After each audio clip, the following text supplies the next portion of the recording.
বুঝাচ্ছেই না মানুষকে। যারা মুসলমান তাদেরকে শিরকি করাচ্ছে তারা, নাউজুবিল্লাহ।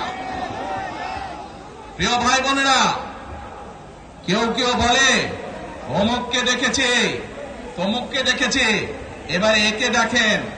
প্রিয় ভাই বোনেরা, 1971 সালের যুদ্ধ, যেই যুদ্ধে লক্ষ মানুষের প্রাণের বিনিময়ে এই দেশ স্বাধীন হয়েছে, আমাদের এই প্রিয় মাতৃভূমি, সেই মাতৃভূমিকে স্বাধীন করার সময় অনেকের ভূমিকা আমরা দেখেছি, যাদের ভূমিকার কারণে এই দেশের লক্ষ লক্ষ ভাইয়েরা শহীদ হয়েছে, এই দেশের লক্ষ লক্ষ মা বোনেরা তাদের সম্মান হানি হয়েছে। কাজে তাদেরকে তো বাংলাদেশের মানুষের মধ্যে দেখেই নিয়েছে। এখন প্রিয় ভাই বোনেরা, হটকারিতার বিরুদ্ধে, এই মিথ্যার বিরুদ্ধে আমাদেরকে ঐক্যবদ্ধ হতে হবে। আমাদেরকে ওই যে টেক ব্যাক বাংলাদেশে থাকতে হবে। আমরা দেশকে স্বৈরাচার থেকে মুক্ত করেছি, এখন মানুষের অধিকারকে প্রতিষ্ঠিত করতে হবে। শুধু ভোট, শুধু কথা বলার অধিকার প্রতিষ্ঠিত করলে হবে না, মানুষকে স্বাবলম্বী করে নিজের পায়ে গড়ে তোলার ব্যবস্থা করতে হবে। এরপরে বেঁচে থাকতে পারে প্রত্যেকটি মানুষ, যাতে নিরাপদে রাস্তায় চলতে পারে সেই ব্যবস্থা করতে হবে। সেটাই হচ্ছে টেক ব্যাক বাংলাদেশ। আমরা বিগত 15 বছর দেখেছি, অমুককে বলে এসেছি তমুককে ক্ষমতায় রাখার জন্য, বলেছিল না? সেজন্যই বলেছি, দিল্লি নয়।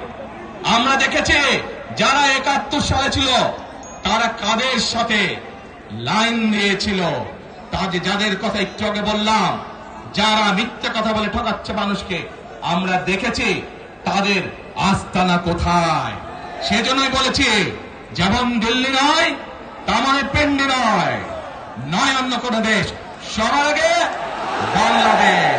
এবং যেহেতু আমরা বিশ্বাস করি দেশের মানুষই হচ্ছে আমাদের রাজনৈতিক সকল ক্ষমতার উৎস, সেজন্যই আমরা দেশের মানুষের ভাগ্য উন্নয়নে বিশ্বাস করি।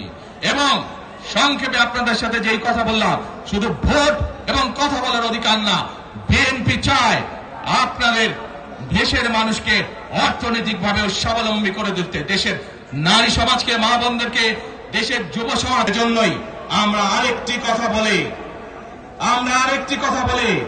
আমরা দেখেছি কিভাবে শহীদ জিয়ার সময়, দেশে খালেদা জিয়ার সময় দেশকে আমরা এগিয়ে নিয়ে গেছিলাম। দেশে কলকারখানা তৈরি হয়েছিল, মানুষের কর্মসংস্থান ছিল, দেশের মানুষ বিদেশে গিয়েছিল।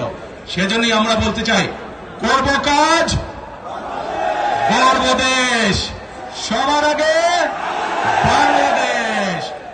করব কাজ, গর্ব দেশ, সবার আগে বাংলাদেশ। শেষে আবারও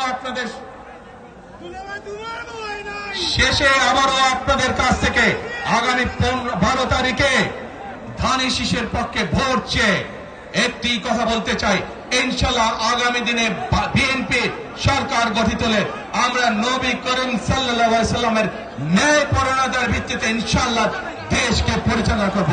আল্লাহ হাফেজ। বাংলাদেশ জিন্দাবাদ।